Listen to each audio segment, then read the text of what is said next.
sucks. Well, it's still no guarantee that I won't have to go again and yell at a cloud. Yeah, he's prone to. Folks, he's been getting more and more prone to wandering off recently, and I just don't know what to do about it anymore. Yeah, we call it doing the Biden.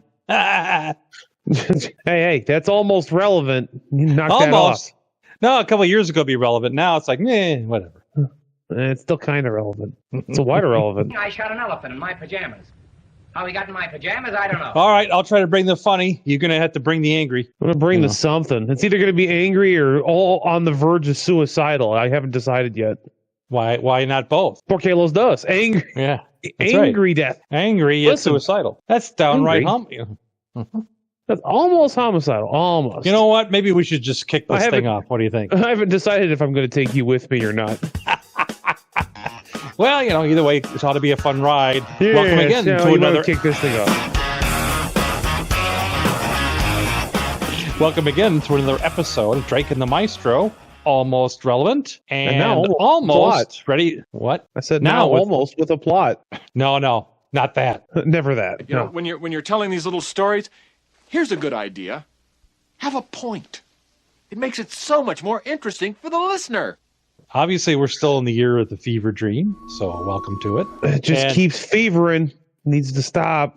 And I want to reference our last podcast from last time. We were talking about safety tips, and of course, the title of the podcast is "Don't Take Safety Tips from Us." Right.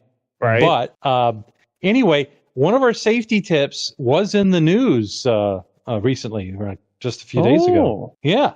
Oh, really? No, really, yes. Or at least proof that we're not totally stupid and crazy. Not totally, just mostly. Not totally, right. But we still shouldn't be relied on for any kind of life-saving. No, don't rely on us for anything. No. We're like David Politis. Just keep us in the corner on the coffee table, but, don't really read too much into it. And, of course, do your own research and, whatever. Consult a professional, especially if the problem doesn't go away after 4 hours. Yeah, you definitely go see a doctor or something. Right. Or go see somebody. They'll help you. Yeah. A woodsman. Who knows? So JetBlue had an incident in Newark. This is cell phone video a terrified passenger took moments after he evacuated a JetBlue plane on the tarmac. So JetBlue flying around. It's a family of four holiday, huh? I guess. It's a JetBlue holiday. That's that new mean? meme that's been running around. Oh, I have no idea what you're talking about. Only 200 pounds for a family of four. Live ATC. Yeah, we're going to exit the runway and just have the fire rescue make sure the number one engine's okay. Schedule 543, roger, exits on POP is 3, and just hold short of kilo. So, so there's a JetBlue holiday flying around Newark, and which is a terrible place to be. Yeah, well, they had taken off, and there was something happened on one of the engines, and it got smoke in the cabin and the cockpit and all that, right? It sounds like there was fire in the engine, and now there is not fire in the engine, and usually now there's smoke. That's right. Yeah, well, where there's smoke, there was fire. Right. And they were on their way to West Palm Beach, Florida, right? Well, the pilot was just trying to bring the Palm Beach atmosphere to them. The flight returned to Newark shortly after takeoff following a reported engine issue and smoke in the cabin. They say the aircraft landed safely and customers and crew members were evacuated using the aircraft's slides. The passenger we spoke to said when his fiancée asked JetBlue for a refund, he was offered $12. We get a $12 refund, which to me, I'd rather get $0 than $12. That to me seems like a slap in the face. But then they apologized for the hiccup on the plane. Well, you know what they say on JetBlue, if the jet's smoking, why shouldn't you? Why shouldn't you? All right. That's the way it is here on JetBlue. No, we were talking about how dressing appropriately for don't dress for the destination, dress appropriately in case of emergency evacuation or you get stuck or whatever, right? So here's also JetBlue. Make sure it's fashionable because it could be what your ghost is wearing, or it might be on the news. You don't know. Everybody with a camera, Yeah. Right? Yeah. So the jet circles around. They do an emergency, return to Newark, and they land. They kiss their ass goodbye. Yeah. Right on the runway, they deploy the emergency slides, like inflatable slide things that we talked about. Slides. That are not conducive to friction because they don't want you sliding down and hitting the ground at 1,000,000 miles an hour. So they don't want an uncontrolled slide. That would be bad. Right. I want to see how many people were in shorts and flip-flops or Crocs that have the shorts up their keister now because they slid down, didn't take our advice and dress appropriately. You know, they're all dressed for Palm Beach. Well, you know, you got to dress for success or something. Shorts in your keister. Either way, you know, it'll be a party. Yeah. So I'm curious. I'm curious to find out about that. Nobody injured, so that's good. You know, but well, you know, it's a real Sully Sullenberger moment then. Except for in the Hudson. And and he wasn't able to go back to Newark, you know. So or Teterboro anywhere. They didn't. Isn't Teterboro Newark? Isn't that Newark? Yeah, it's also in New Jersey. Yeah, it's different. So. It's a different airport, New Jersey, I think. Well, you know, those of you aviation heads, you can correct us down in the comments. You know, Maestro's spoiling for an argument anyway. Yeah, I'm spoiling for more than an argument. I'm looking for a full-on fist fight. You want to find the assessor. Yeah, I need to find the tax assessor for my house and, you know, show them the error of their ways. That's like, what's his name in Wayne's World? I got one of these. Yeah, I know how that feels. You know what I like to do? Yeah, I know what you'd like to do. You'd like to find the guy that did it.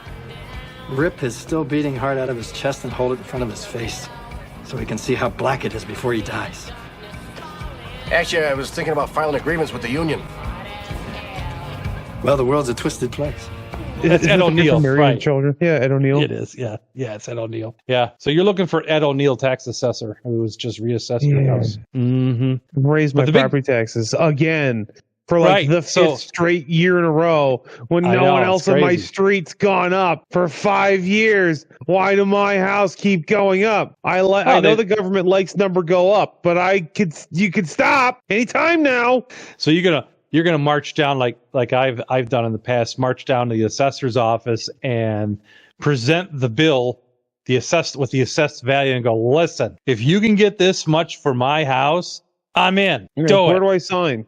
Right. Well, I don't understand. I just don't are they going to reassess my house in a couple of years when the housing market crashes and all the property values plummet? No.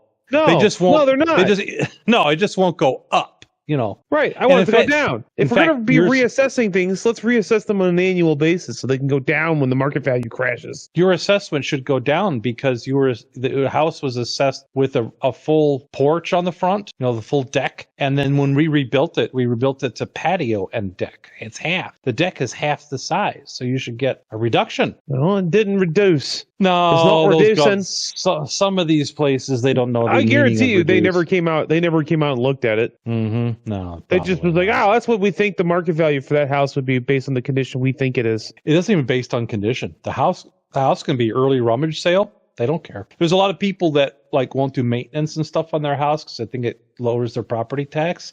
It doesn't. It's all about the square feet and number of bedrooms and such. It's nothing to do with the condition. Oh, so I need to set it on fire. Got it. Hurricane, you know, bomb, cyclone, tornado, whatever. Yeah. Morgan Fairchild.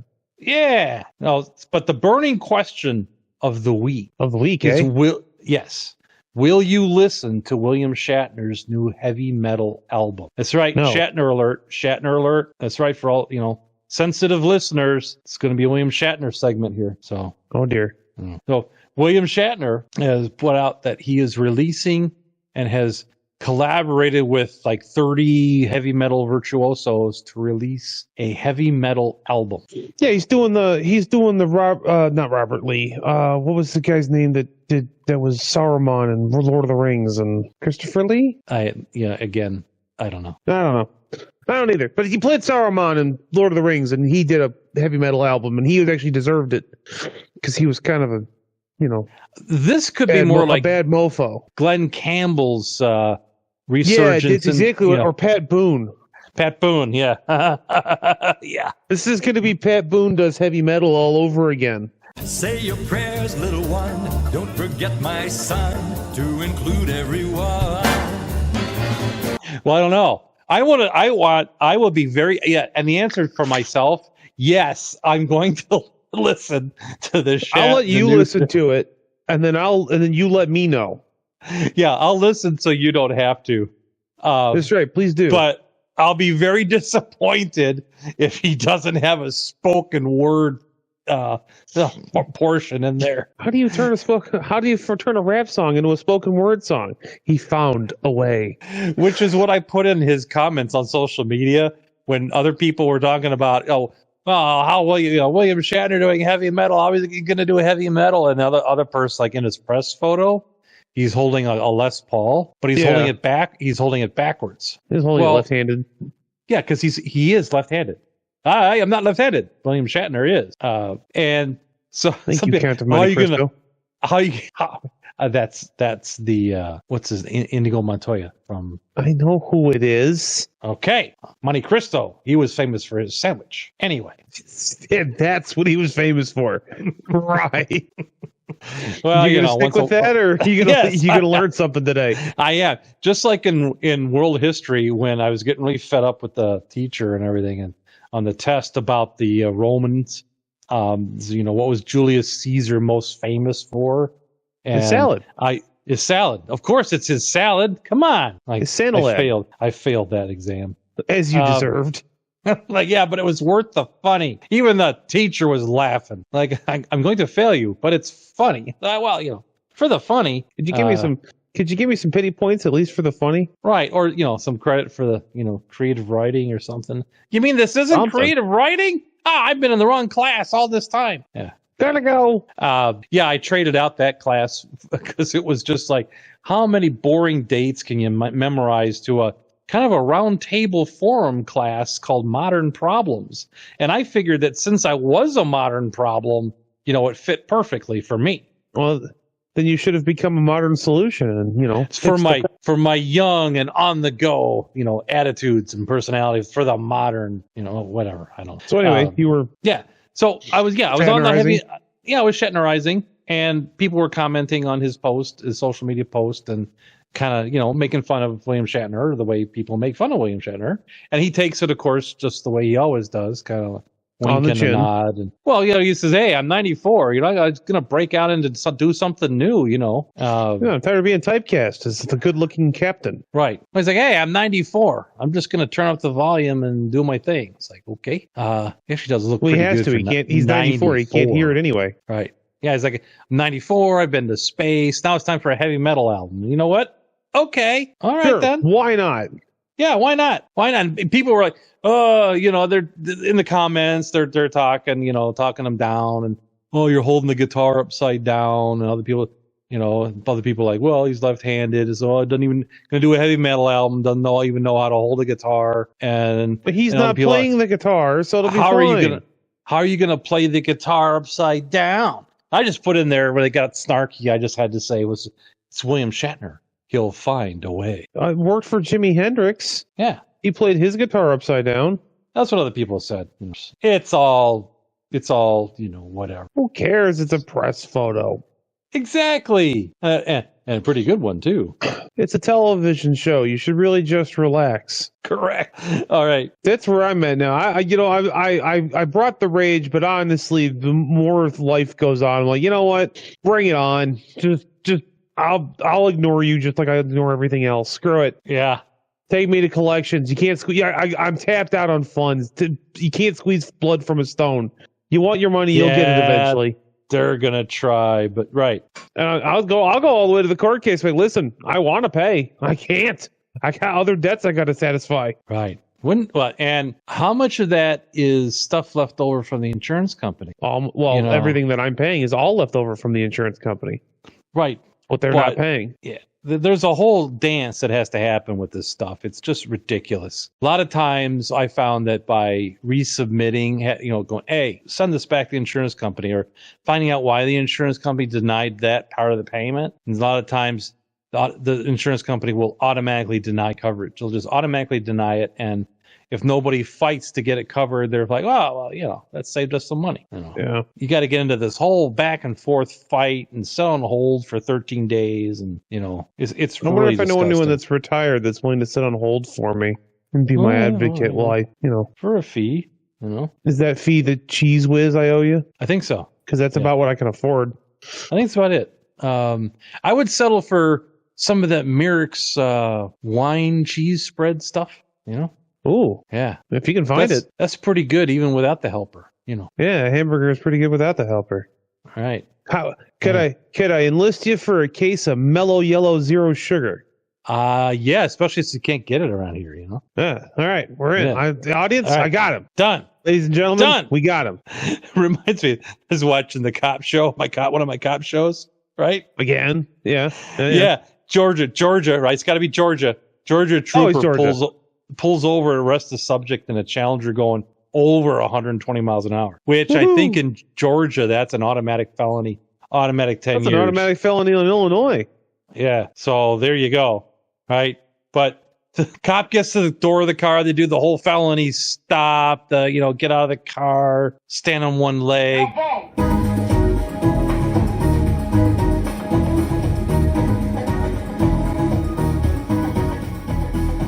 Right, and the guy's got no driver's license. He's from the hood, and what's the first thing he wants to do? He wants a cheeseburger from Denny's. Well, that would be a white walrus. No, this is a brother from the hood. He wants some Hennessy. First thing he wants to do as soon as he's pulled over and he realizes he's going to go in the handcuffs. Right. He wants his cell phone. He wants his lawyer. He wants to call his mama. And call his mama. That's right. He wants his cell phone. And to call his mom, right? So they go through all that. No, I got right to, you got the right to, sing the blues. Your choice of drink at the station house. At the precinct coffee shop. Absolutely. That's what I was going for. Yeah. And the right to cable television. Right. Yeah. Right. Nowhere in there is a phone call. Mm-hmm. You have the right to a phone. No.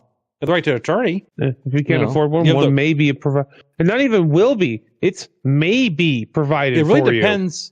It depends on the jurisdiction and how much the cop who's reading your Miranda, how much the jurisdiction wants to be on the hook, right? Yeah, one may be appointed for you, or one will be appointed to you, but they don't say at no expense to you. They don't. It depends on the jurisdiction, but you got to listen to that Miranda carefully. But basically, on Miranda, it's like if you're getting Mirandized, shut up at that point. Yeah, the phrase that pays and.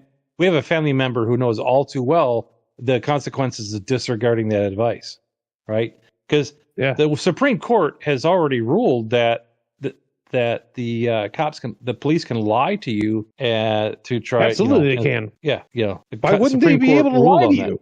Oh, prior Supreme Court ruling, that was a gray area. They couldn't give you false information to try to induce you to give up information on yourself or whatever. Yeah. Or violate your Fifth Amendment, right? To give up your Fifth Amendment. But there's a whole Supreme Court thing about that. The cops lying to a subject to get a confession. And Supreme Court ruled that they could absolutely be deceptive in trying to coerce a confession or other statements that could be used against the person. So be aware of that when encountering police. Be polite. And the phrase that pays is I intend to fully cooperate with your investigation once my attorney is present, and point out the evidence, point out any evidence that might be nearby and go, hey, did you see this? Did you see that? By the way, my chest feels tight. I think I'm short of breath. I need an ambulance. I intend to fully cooperate. By the way, my shorts feel tight. I think I just crapped myself. Is it tight? Do they tighten up? Well, if you fill them enough, yeah. All right, officer, you can search there, but I wouldn't if I was you. That's right. I hope you like chocolate. Oh, man. It's like a Play-Doh factory down there. You better be careful. Oh, I forgot to install my star piece. Oh, man.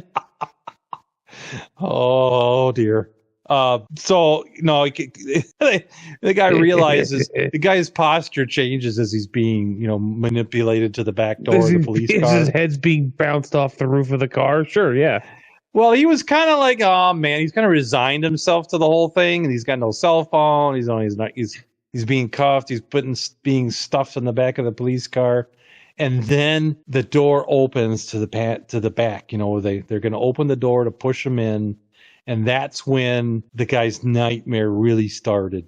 His whole facial expression changed, like, oh, I don't want to go in there. No, don't make me go in there. Because emanating from inside the patrol car through the open door is the most pedantic, vanilla elevator music ever. It's like listening to Enya. Oh, no. Enya'd be a step up. The Brazil 88 doing their Girl from Ipanema that you hear in an elevator, Right? Well, I don't know what the cop's listening to. No, it's worse. Like I'm saying, that would be a lot better. Whatever the cop was listening to, he must have accidentally punched the button on his radio channel that says music, right? But it's the old school generic. Music that. It's like generic. It's like someone took the generic and actually made a generic version. SiriusXM had a generic station. It's basically one step above white noise. Right. All bland, all the time. Right next to the like James if that Taylor music station. was a color, that music would be beige. Yes, it was. And of course, this is a brother with dreads they're trying to put in the back of the patrol car. And he's like, his eyes are getting big. Don't do it. No, please. no. Any other squad car. Give me the Latina squad car. At least it'll be interesting. Come on, man. Don't do this to me. Yeah. I'm going to lose all my rhythm. Got my soul stolen. I went to jail and they took my soul. I came out like, what's his name on Fresh Prince? The guy, the real nerdy black guy. Carlton. What was his name? Carlton, right. He's going to go to jail and come out. He's going to go into the squad car with dreads and like a loose-fitting white T-shirt and come out with a turtleneck sweater and khakis. Cardigan sweater, khakis. But he's not going to be wearing the cardigan. It's going to be tied around his neck. Without soul. Hello, I'm B.B. King. Won't you help Don Simmons and the thousands of others that suffer from this tragic disorder? I say, what happened? Oh, we put him in Bob's car. He always does it. Yes, it was like that. I was watching that. The cops beating the steering wheel at 1 and 3. Yeah. The guy's facial expression when the cop opened the door and he heard the music playing in there. He was like, "No, there goes all my street cred." No. So that's a tip for all you officers out there. If you want them to comply, just start playing the blandest music you can find. They'll either fly into a homicidal rage or give up immediately. You gotta, all right, I give up. Just make the music stop. Right. Oh, you want something different? You put on Minnie Riperton, love. That'd be an improvement. It sounds like that'd be an improvement. Oh, it was bad. I don't know how. I don't know. Maybe the officer did it like intentionally. I don't know. I don't know, man. I've met some people recently like, oh, I don't listen to music. What do you mean you don't listen to music? It's like, I just, I don't really listen to music. Were you born in a test tube? What do you mean? Okay. I'm still trying to fathom that statement. I don't listen to music. Yeah, it's like I don't really listen to music. What? Yeah, I mean, like they don't listen like nothing. Okay. What do you do while you're driving? I just drive. What, like a psychopath? What? Actually, no, that's not even fair to psychopaths, because at least psychopaths, most of them like music. Yeah, I mean, what do you have the windshield wipers on the inside of the windshield because you're just driving around going making the car noise? What? That guy's barely able to fog. I mean, at that point, you have enough personality to fog a mirror, and that's about it. Tell my wife I said hello. Yeah. Yeah, it's definitely that. It's. I don't even know if that's that. That's too much personality. If you don't like music and you don't listen to music, you're below that. You have less personality than the neutral people from the neutral planet. Like I was going to say I can't imagine somebody who doesn't listen to music. That's got to be some kind of abnormal development of some kind. Got to be. I don't know. I just don't know. It's a survey for the listeners, isn't it? Isn't music part of the human experience? I mean, isn't it endemic in all of us? I don't know. I don't know. Maybe they're apparently there's a section of us where I don't know. Yeah, it's disturbing me. I can understand like if you told me like I don't watch movies or like I don't watch TV, right? Like okay, fine. Like maybe you're just not into movies and TV, like you prefer books, right? Or maybe it's tell me you're an insurance adjuster or a certified public accountant without telling me you're an insurance adjuster or a CPA. Yeah, I should have asked him if he had a Toyota Corolla at home, because like that would have made sense at least. Is your car a beige Toyota Corolla, specifically a 1999 Toyota Corolla? Because like that's the most generic car I can think of, and yet. Like, do you want a car-shaped object? And yet still the fastest car in the county. Well, every car is the fastest car in the county if you're willing to drive them fast enough. Right. I couldn't. That statement, it still confuses me. Like, I don't really listen to music. Just, what? All right. I find that deeply disturbing, actually. Me too. What do you mean? I don't, as someone whose whole life is music and just, I absolutely love music and musical humor and like classical music, and I constantly have music going through my head at all times. Just the statement of I don't listen to music, I almost left the room. Just no, I don't know what you are, but you're not a person. Right? You're not human. Like the Constitution of the United States doesn't apply to you, sir. I'm sorry. Obviously, yeah, right. Obviously, I've landed on the wrong planet. I'm sorry. I'm out of here. Sorry. Sorry to disturb you. They have. I think that's what it is. They're on the wrong planet. I'm fine. It's them. They're on the wrong planet. Something's on something.